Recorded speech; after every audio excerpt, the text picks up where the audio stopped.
కుక్క మీద ప్రేమతో ఆ కుక్క చనిపోయిందనే బాధ తట్టుకోలేక దాని యజమాని కూడా చనిపోయాడు. ఈ సంఘటన బెంగళూరు మొత్తాన్ని ఒక్కసారిగా షాక్ కి గురి చేసింది. బెంగళూరుకి చెందిన రాజశేఖర్ అనే ఈ 33 ఏళ్ల వ్యక్తి చిన్న బిజినెస్ చేసుకుంటూ తన అక్క మరియు తల్లితో కలిసి ఉంటున్నాడు. 9 ఏళ్ల క్రితం జర్మన్ షెపర్డ్ జాతికి చెందిన ఒక కుక్కని కొని దానికి బౌన్సీ అని పేరు పెట్టి ప్రేమగా పెంచుకుంటున్నారు.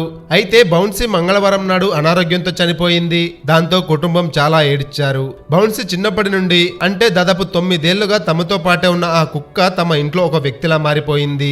ఇక మంగళవారం రోజు మధ్యాహ్నమే బౌన్సీని తమ ఇంటి దగ్గర వాళ్ళకు సంబంధించిన స్థలంలోనే పూడ్చిపెట్టాడు. తిరిగి ఇంటికొచ్చిన రాజశేఖర్ కి బౌన్సీ విపరీతంగా గుర్తుకు వచ్చింది.